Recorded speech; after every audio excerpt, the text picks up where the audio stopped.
Hello and welcome to another episode. Trying to get my words out. I was going to say another podcast of the Empowered Hormones podcast. Another episode of the Empowered Hormones podcast. It's so great to have you guys here with me today. We are episode 203, which is exciting.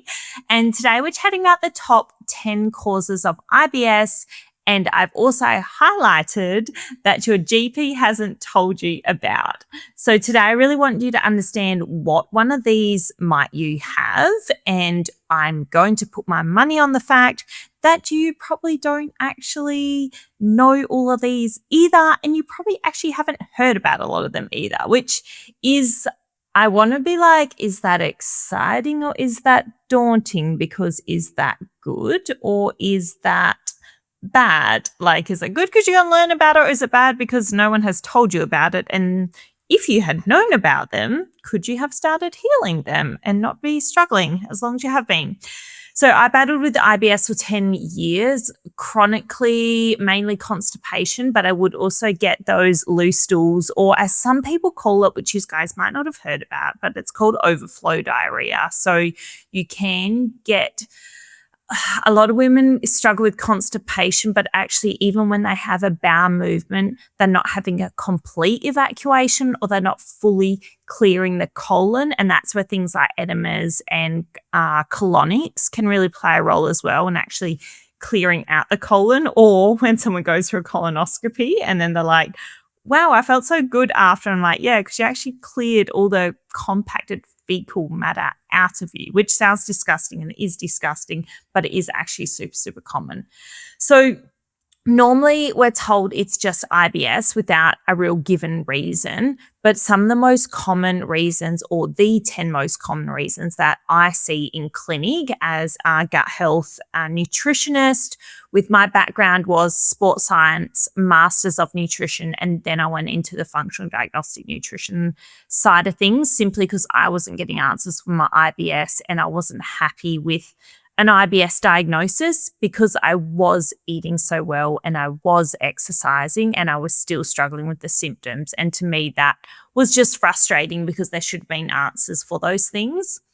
So like I said, normally we're just told it's IBS without any real given reason, but the top 10 reasons I see is, and I'm going to unpack these as we go through, but it's SIBO, so small intestinal bacterial overgrowth, CFO, small intestinal fungal overgrowth, BAM, so bile acid malabsorption, BAM, post-infectious gut dysfunction, so think barley belly or gastro, parasites, LIBO, large intestinal bacterial overgrowth or large intestinal dysbiosis, so not an overgrowth but an imbalance, histamine intolerances, mast cell activation, which is a very complex one, stress-driven gut dysfunction, super common, and then thyroid-related gut dysfunction. So they're the 10 I'm going to chat about today. Notice this, none of these are food intolerances. There is not one where I say you've actually got a food allergy or food intolerance,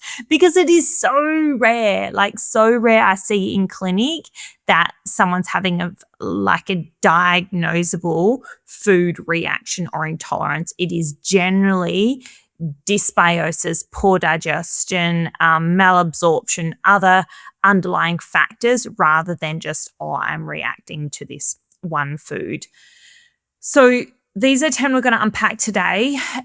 They are really, really important. You won't get a diagnosis of these things from your GP. Now, when I work with women inside the root cause program, so my signature one-on-one program, we work through all of these together. Okay, so this is why it is 6 months, because there are so many underlying factors and overlink, and it is very rare that it is just one of these things. So there's always an interlink. So we're trying to unpack your why, like what's causing your constipation and your loose stools and your bloating and your gas, what elements are playing into this, and then also that depicts your healing timeframe. So this is why I run functional stool testing, functional blood work, functional hormone testing, full thyroid panel, adrenal testing, and these things on women because there is never just one small thing, and that would oversimplify it to think that there is just a quick fix.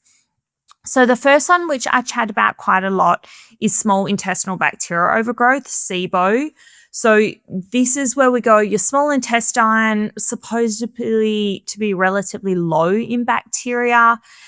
Generally, we see a lot more bacteria in that large intestine, but if those bacteria are not getting cleared properly and they sort of resign or set up house, so to speak, inside your small intestine, they ferment your food before you can absorb it properly. And this is what will give you the constipation or the loose stools, depending on the type you have, but also that bloating that starts within 60 to 90 minutes of eating.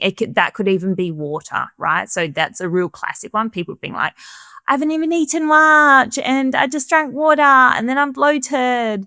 That's generally the SIBO thing coming into play there. So you need a lactulose breath test to actually identify that. Then there's CFO, so small intestinal fungal overgrowth. So this is what I would call SIBO's lesser known sibling. So it's the same location, the small intestine, but instead of bacteria, we're talking about fungi. So usually that's candida, but not always. I also see this in the large intestine, so candida and yeast overgrowths. But like I said, it can be CFO and it often can go hand in hand with SIBO, especially if you've had repeated antibiotics use, and sometimes if you've got repeat vaginal thrush or oral thrush as well, it can be a sign that there is a lot more yeast in the body. The symptoms that really give it away is bloating that's triggered by sugar and carbs specifically. So not actually just FODMAPs, but like fruit, alcohol, anything that feeds yeast will actually trigger it. Plus, a big one is like brain fog. Like you have this fuzzy, heavy brain fog that you just feel like you can't think clearly and sharply. I struggled with yeast a lot over the years, just noticing like I used to have a lot of candida in my large intestine, and then I had a history of thrush as well. So really fixing those two, I noticed that with my thinking and how sharp my thoughts are relative as well. A lot of women also report a fatigue if their thrush is showing up, and there's often I see on their symptom report they're like fatigue. They're sleeping the 8 hours, but they're still waking up tired. And then obviously we've got all those gut symptoms as well. And it's hard to test for, generally because I'm looking for it in the large intestine, plus I'm pairing it with symptoms. So what your clinical picture is, your symptom pattern, that will give me a good idea whether that's playing a role. And then you also need to understand how to treat it and when to treat it, because candida and yeast is very opportunistic. So if there's other things going on, there's generally going to be yeast going on as well, but it is never your first point of call for treatment. I'd never go in and just treat yeast without looking at everything else and doing it further down the line. Then we've got bile acid malabsorption. Bam. So basically your liver produces bile to help you digest fat. So after it does its job in the small intestine, it gets reabsorbed in the ileum and recycled. That's the normal process. In bile acid malabsorption, that reabsorption doesn't happen properly. So excess bile goes into the colon, and then this acts as a laxative that draws water in and speeds everything up. Usually you see it as explosive watery diarrhea. So it comes on fast and gives you very little warning. Symptoms that are usually consistently worse after eating fatty or greasy food. So that's your trigger, because that fat stimulates bile, more urgency. Okay, so it's this, you're not absorbing these bile acids properly, and this is what's giving you a lot of these symptoms. So you might have a lot of loose stools across the day, usually within 30 minutes of eating. So it's not pain or blood, but it is that urgency, which you could, if you sort of understood a bit about IBS, you could be like, oh, I've got SIBO. Like maybe it's the hydrogen that's, playing a role with the bacteria fermenting things. And that could definitely be a part of it. But if it's triggered by fatty foods, you've got to look into the bile acid stuff. That's usually the biggest indicator of that's what the issue is here. Then post-infectious gut dysfunction. So the barley belly that never really left, or the gastro, the food poisoning, traveler's diarrhea, any of those as a case history for a client is something that's sort of like is a red flag for me going, oh, okay, you've traveled a lot, you've been overseas. And then the one line that gives it away, and I was that person, is like, I went on this trip and I've never been the same since. And I'm like, yep, I know what's going on there, because that was when all my stuff started when I was 18 after an Indo trip. And then I got barley belly, and then after that I got glandular fever and immune dysfunction and lost my periods for 7 years and went into 10 years of constipation and had all this gut stuff. So it's really important to identify, what someone's history is, like whether these things, sometimes with IBS, it's gotten worse and worse over time. Sometimes women are like, I've always been like this. And then for someone like me, I don't remember being constipated and bloated before that trip. Like it was after that trip that I started having a lot of gut issues. So symptoms that give it away is exactly that, a clear before and after, like you were fine and then your gut's never been the same. And this is because it can damage that migrating motor complex. It can wipe out good bacteria. It can trigger SIBO. It can, in some cases, cause an immune response to the infection, which is going to give you long-term reactivity. So it just feels like you're managing stuff and nothing's really resolving. So you really need history here and then a functional microbiome test to go, okay, what actually is going on here? But if this sounds like you, go back to episode 199 because I did unpack it more in there.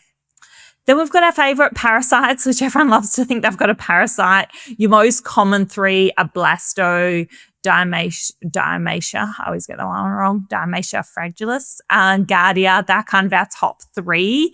They're more common than people think, but at the same time, it depends as to whether they are a big driver or not, because they usually play into the whole microbiome picture. And the symptoms specifically for them are not uncommon to anything else. So I would never say you could pick a parasite based off your symptoms. The only way I would identify them is a PCR stool test. I use the cobiome microbiome mapping, which picks up parasites alongside the full gut microbiome picture. So I would never rely just on a GP stool testing as opposed to this PCR stool testing that we're using in clinic. But also I would never go off symptoms, because the symptoms can be like fatigue, bloating, loose stools to constipation, food reactivity, those things. But as you would know, they're the same as all the other stuff I've described. So how would you know whether it's a parasite or SIBO or SIFO or anything else? And then that ties into large intestine dysbiosis. So this dysbiosis means imbalance. So it's not necessarily an overgrowth or an infection. It definitely can be like low levels of that good bacteria, like your bifidobacter, your lactobacillus, your fecal pronasi, your akkermansia. So all these keystone species that produce a really healthy microbiome.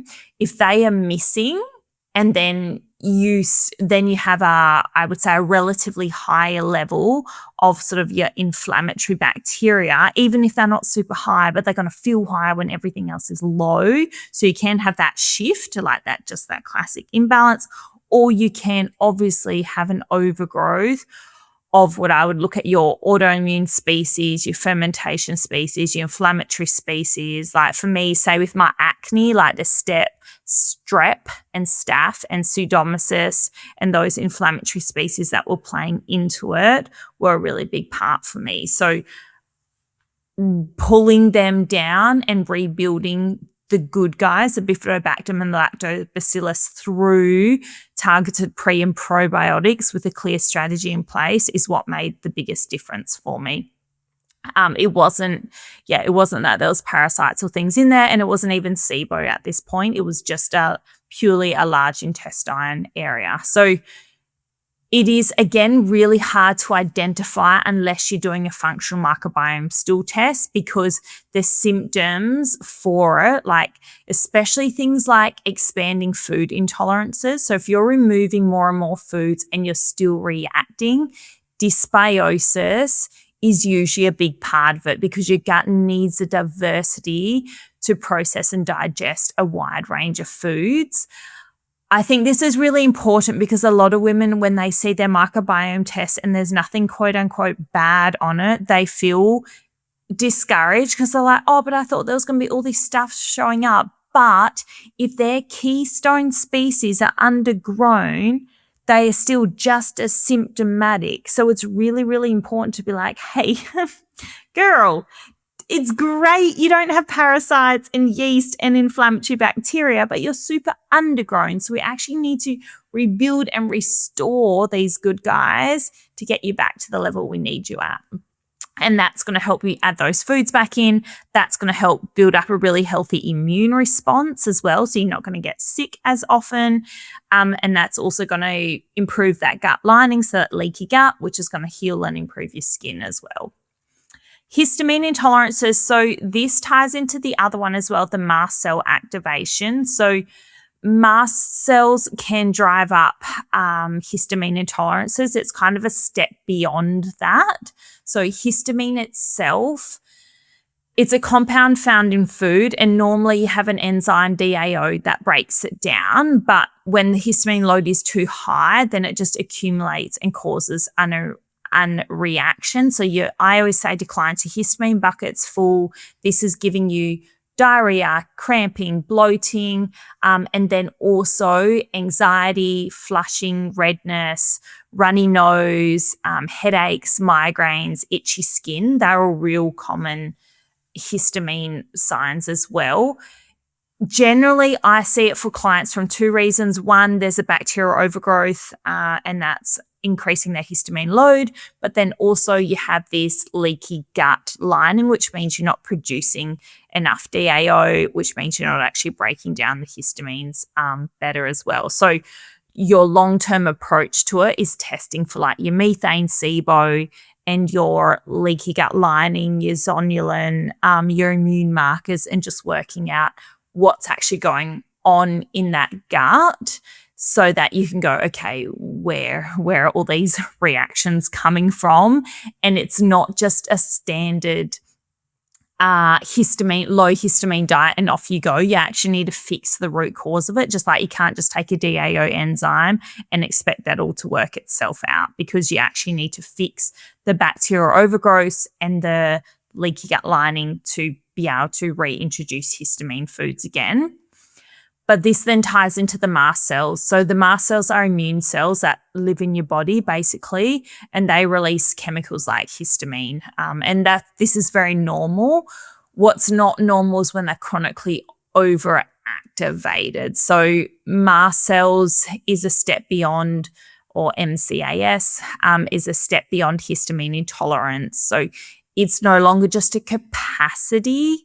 The cells are dysregulated and firing inappropriately. Now, I have seen this a lot more post all the viruses, post the vaccines, those kinds of things. We see a lot more of these reactions. So it's been really interesting time in clinic in the last couple of years, working out why I'm seeing this more and more, because this doesn't just give you IBS symptoms.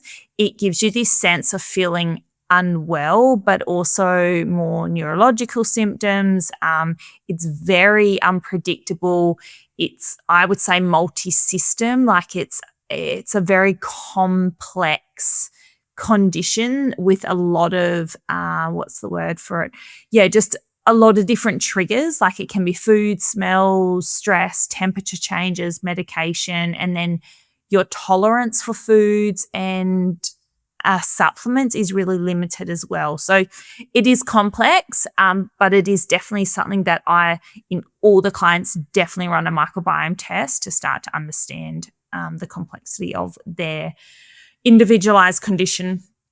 Nervous system dysregulation. So basically your gut-brain axis is stuck in survival mode. So we see the gut and brain in a constant two-way communication via the vagus nerve. So your vagus nerve directly controls motility, gut permeability.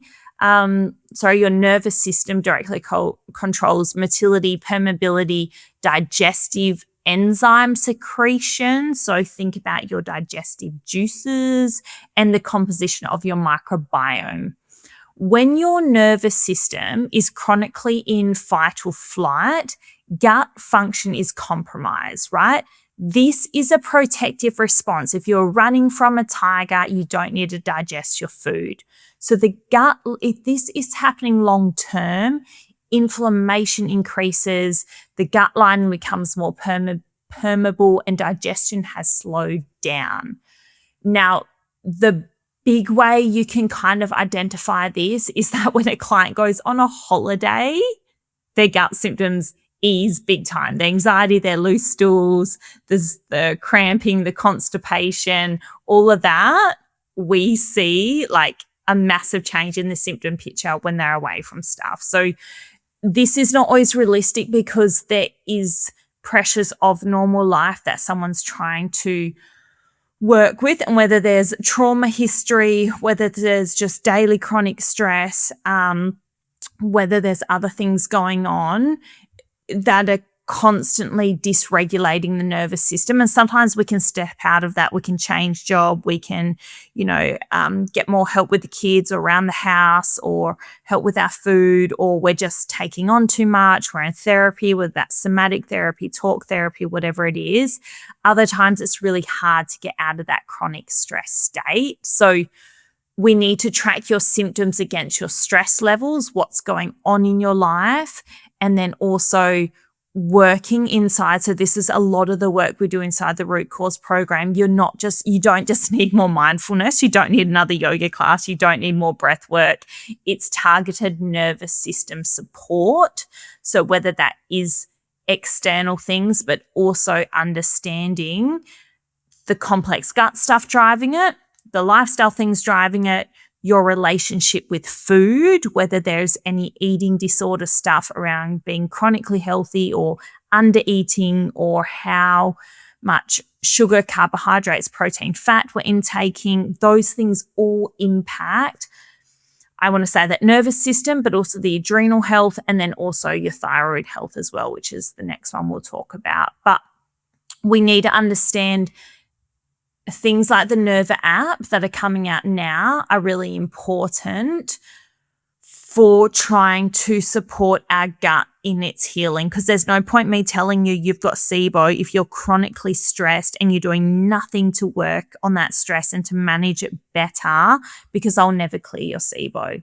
But at the same time, the toxins and the SIBO and the malabsorption and the not digesting your food and the discomfort is also making you more stressed. So that's why it's got to be a multifaceted approach to actually heal someone's gut.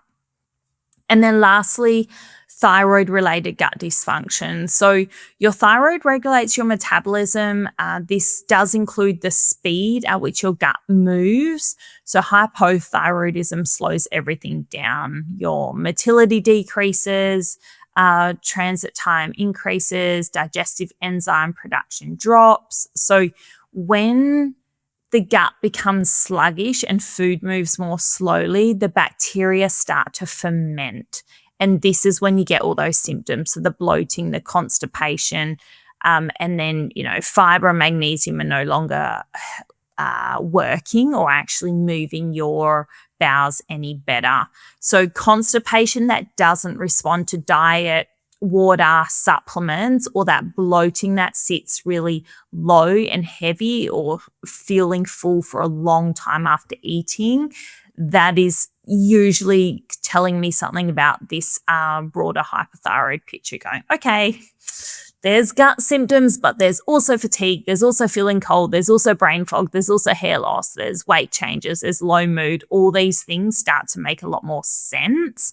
And we really need clients to be doing a full thyroid panel. So we push this at the start of the root cause program, go, okay, TSH, free T3, free T4, antibodies, these need to be done to understand how much of this thyroid dysfunction is playing into it, but also what is your eating history. So have you had an under-eating past? Because that will also, like a low carbohydrate intake, will also have impacted your thyroid function as well.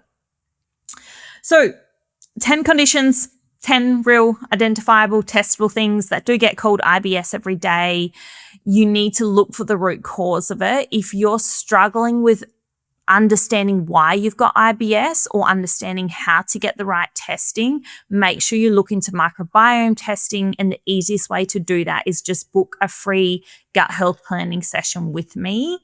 The links are in the show notes. We'll just spend 30 odd minutes going through what you've tried, what your symptoms are, what testing you've done, and then start to make a clear plan that unpacks the 10 of these, plus your history, plus where you want to be. What's your goals? Like, is it just to poo daily? Is it to poo daily and get strong? Is it to get rid of your bloating so you can run that marathon? Is it to fit the dress? Is it to have a better libido and sex drive? Is it to be able to eat out with your kids and not worry about running to the toilet? Like, having clear goals is also really helpful because it sets the scene of where you want to go, what's achievable, and also gives you that motivation to stick with the healing long term. I hope that was helpful. I would love to hear from you guys. So flick me a message at Sheridan_functional nutrition. Let me know what you love about the podcast episodes and what you've been implementing or trying, but definitely book yourself a free chat and I will see you there.